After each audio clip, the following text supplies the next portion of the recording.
Belal Muhammad has clapped back at featherweight champion Ilia Topuria after the Georgian mocked his title reign. Ilia has been feuding with Belal for a while now, and when asked how he feels his rival will do in his first defense, he didn't mince words. The pair had previously clashed over how the Georgian would do in a street fight with lightweight champion Islam Makhachev. Muhammad said that Topuria should be careful what he wishes for challenging any fighter from Dagestan to throw down on the streets. This angered the featherweight, who clapped back on social media and has since branded him a fake champion. During an Instagram live video, Ilia was asked Belal or Shavkat. He replied, "Shavkat, Belal is a fake champion." Fake. I think right now in the welterweight division, the one who will come back and take the belt again is Kamaru Usman. Easy work for Usman. Belal Muhammad fired back at Ilia Topuria. The welterweight champion wrote on Twitter, "Didn't this dork just buy a fake BMF belt to pose with? He's starting to become the Georgian version of Kobe Covington." Topuria quickly snapped back, branding the welterweight a crotch sniffer. Umar Nurmagomedov thinks Merab Dvalishvili is ducking him. After claiming the 135-pound title, Dvalishvili expressed a preference to face Divison Figueiredo instead of Umar. However, after receiving some fan backlash, he clarified that he's fully willing to put his belt on the line against Nurmagomedov. Kevin Yoli got a chance to speak to Umar recently. Umar slammed Merab for not wanting to fight him from the start. They're both not very good. O'Malley's a bum in MMA. Like, he doesn't have any grappling or wrestling, and he didn't even try to fight him. He's just waiting and running away. He fights like a bum. You can't beat Dvalishvili when you're running. Now Merab is trying to avoid saying my name, trying to tell me that I don't deserve title shot if the UFC asked him to fight me or someone else. I think he picked someone else 100 times out of 100. Nurmagomedov also claimed Dvalishvili only wants to fight in March because he knows that's during Ramadan. He's playing games. They know that I will not fight in Ramadan, and they're telling us how they're going to fight in March when March is all Ramadan. It's looking very bad. It's looking like he's trying to avoid me, like he is scared. The MMA community will be sure to keep an eye on how the bantamweight title picture plays out. The UFC has yet to confirm the next title fight at 135 pounds.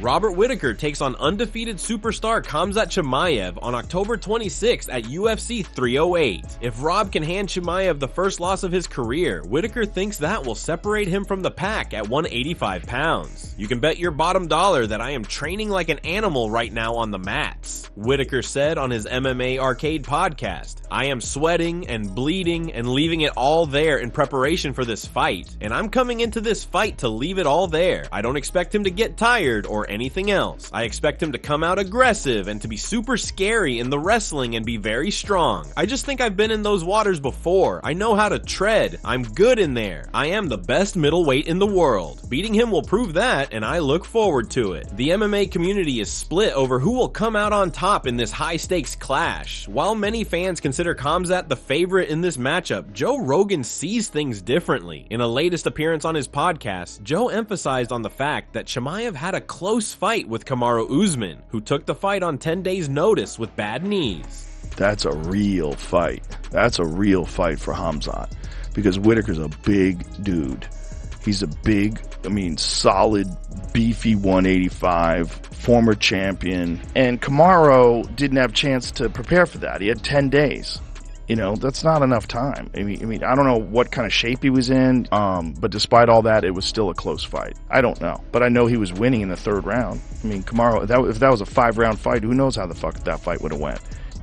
Max Holloway responds to critics talking about his weight leading up to Ilia Topuria fight. Holloway is riding high on a 3-fight win streak, capped off by a standout victory over Justin Gaethje at lightweight during UFC 300. Now, some fans are worried about how Max will cut back down to 145 after the time at 155. Everybody keeps talking about the weight coming into this fight, Holloway said on his YouTube channel. The whole question before the last fight was the weight, and now the whole question about this fight is the weight too, because of what we did in the last one. It is what it is. I got the best person behind me. My wife, she's chefing it up, and I got my man Tyler Minton back on the team. He's gonna be out there with us fight week, and he's one of the best guys in the biz. Minton has been Holloway's nutritionist on and off since his championship years. Given their track record over the years, Holloway doesn't quite understand why everyone is so concerned about this next featherweight cut.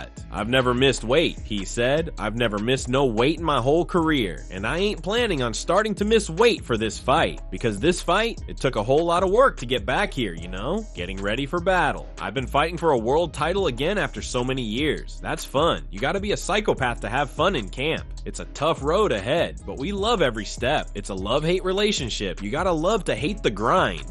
Justin Gaethje's manager reveals timeline for return, lists his potential opponents. The highlight is gearing up for a UFC return, though it's likely fans won't see him back in the octagon until 2025. While no specific date has been set, his manager Ali Abdelaziz shared that the former BMF champ is taking extra time to recover after his knockout loss to Max Holloway at UFC 300 in April. Justin has always stressed the importance of letting his body and brain fully heal after tough battles, which is why a 2024 comeback is unlikely. Justin Gaethje's going to fight in March. Abdelaziz told MMA Fighting. He revealed that there are a few names at the top of the list for Justin's next opponent, but he's never backed down from anyone the UFC has thrown his way before, and that's not about to change now. It can be Dan Hooker, it can be Dustin Poirier, it can be Renato Moicano, Abdelaziz said. Whatever it is, I don't know, but I would like to see Justin fight in March. He needs a little bit of time to recover after his last fight. He deserves that. Following a jaw-dropping knockout victory over Dustin Poirier in July 2023, Gaethje returned to the octagon with a major matchup against Holloway at UFC 300 in April. However, things didn't go his way this time. Early in the first round, Holloway landed a perfectly timed spin kick that left Justin with a brutal broken nose. Despite the injury, the highlight showed incredible grit, going toe-to-toe with Holloway in a fierce battle that stretched to the final seconds. In a wild exchange at the end, Holloway landed a punch that finished the fight just 1 second before the final bell, ending Gaethje's night at 4 minutes and 59 seconds in the 5th round. Now, as Justin prepares for his next chapter and aims to climb back into the win column, his manager Ali Abdelaziz assures that his fighter remains open to any opponent the UFC offers once he's ready to return. Justin Gaethje has never shied away from a challenge before, and that mindset isn't changing now.